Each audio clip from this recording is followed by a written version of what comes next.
Assalamualaikum warahmatullahi wabarakatuh. Izin memperkenalkan diri, nama saya Bagas Pangestu. Di sini saya akan menjelaskan terkait monitoring subdomain. Sebelum itu, kita perlu mengetahui dahulu apa itu subdomain. Jadi, subdomain itu adalah salah satu bagian daripada domain utama. Fungsinya sendiri, subdomain ini eh, sebagai pemisah atau sebagai area area khusus untuk kita bisa mengakses salah satu fitur atau eh, fungsi tertentu dari suatu contoh website. Nah, untuk subdomain ini letaknya kalau di dalam sebuah link itu di di awalan domain. Jadi dia ada protokol, subdomain, domain, dan ekstensinya. Jadi subdomain letaknya di sebelum domain utama. Nah, biasanya subdomain ini digunakan di di beberapa instansi. Contohnya seperti di tingkat akademisi atau universitas yang ekstensinya ac.id untuk di Indonesia. Jadi jika kita lihat di suatu universitas itu dalam kasusnya itu dibagi beberapa area. Contohnya misal dalam satu universitas itu dibagi ke beberapa fakultas. Nah, jadi subdomain itu fungsinya untuk memisahkan fakultas tersebut dari domain utamanya, domain kampusnya. Nah, untuk contoh kasus di sini kita akan menggunakan domain dari ITB. Jadi ini merupakan domain utamanya itb.ac.id. Nah, yang di sini kita ketahui di ITB sendiri itu memiliki banyak subdomain.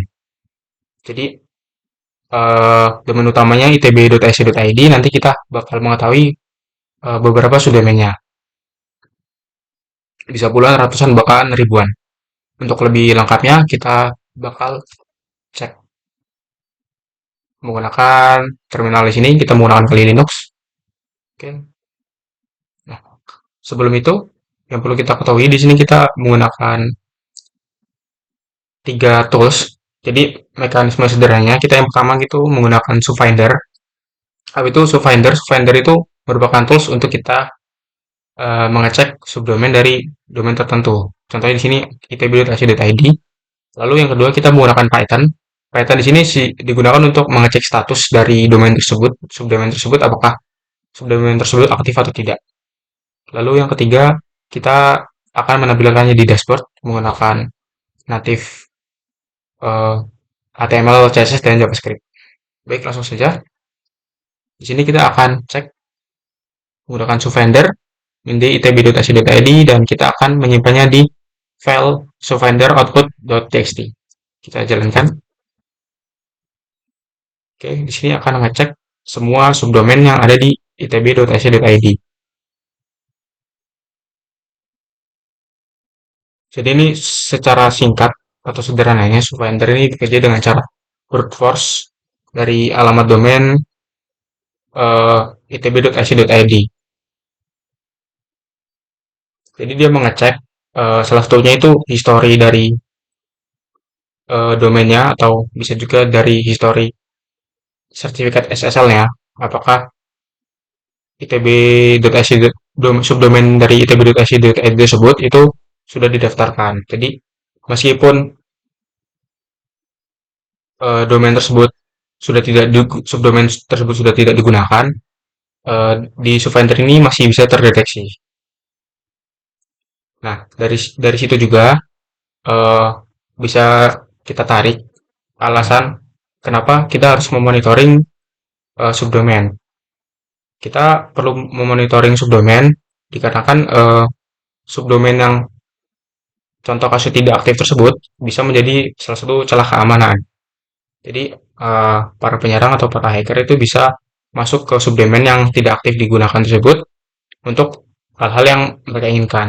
Jadi atas nama domain di sini contoh itb.ac.id tapi subdomain tersebut bisa digunakan oleh pihak lain untuk disalahgunakan seperti itu. Oke, jadi sudah selesai untuk eh, kita melihat semua subdomain dari itb.ac.id. Di sini kita mendapatkan ada 7.696 subdomain dari ITB. Cukup banyak. Nah, namun selanjutnya, langkah selanjutnya kita akan melakukan sampling dari eh, keseluruhan domain. Kita tidak akan menggunakan semua domain dari 7.600 karena di sini kita hanya mencoba ngecek saja karena kalau kita menggunakan 7.600 ini cukup banyak eh, waktu dan resource yang diperlukan, maka kita akan sampling mungkin sekitar 100 domain saja. Oke,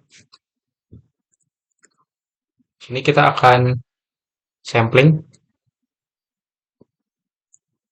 menggunakan script sampler.py dan kita akan simpan di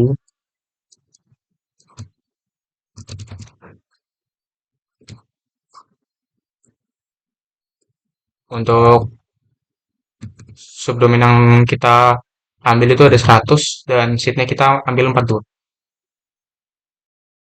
Oke, di sini kita jalankan. Maka kita akan mengambil dari 7.600 domain ini, kita ambil sampel akhirnya itu ada 100. Nah, di sini kita ambil dari 10 strata yang ada di dalam subdomain. Eh, di sini kita mengambil contohnya ada subdomain mail, webmail, ini yang cPanel yang cukup sering digunakan dari 100 domain yang cukup sering digunakan. Kita bisa lihat di sini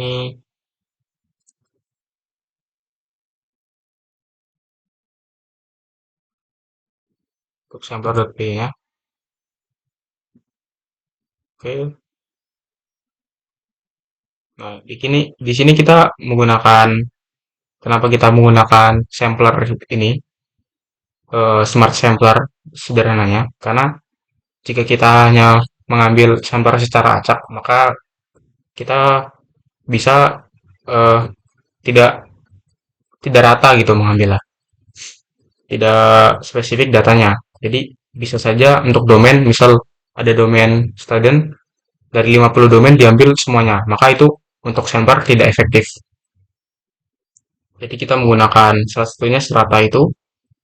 Jadi setiap kelompok-kelompok subdomain kita bisa ambil beberapa sampelnya sebagai perwakilan.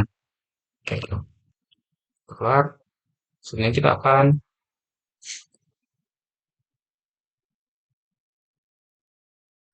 cek di sini menggunakan checker.py untuk ngecek dari sampel sampel domainnya tadi.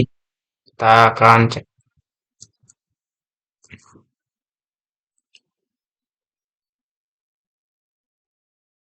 Oke, di sini memerlukan beberapa waktu. Kita dicek satu persatu apakah subdomain tersebut aktif atau tidak. Oke, mungkin kita akan skip untuk hasilnya. Baik, jadi di sini proses cek dari satu sampel itu sudah berhasil. Kita selanjutnya hasil itu disimpan dalam format JSON, yang mana dari format JSON tersebut akan diambil datanya untuk ditampilkan di dashboard. Jadi selanjutnya saya akan menjelaskan terkait struktur folder dashboardnya. Di sini eh, terdapat beberapa file script yang tadi sudah kita jalankan seperti sampler. Ini untuk hasil subdomain yang sebanyak 7.600 tadi. Ada sampel yang berjumlah 100. Ini hasil dari generate tadi menggunakan checker checker ini checker.py.python. Kita masuk ke segmen, kita lihat. Nah, ini untuk beberapa tampilan ini saja. Mungkin kita bisa langsung saja melihat dashboardnya.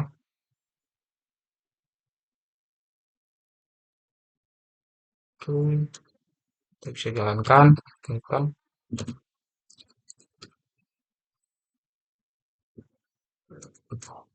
mau support 8080. Oke, kita lihat di sini.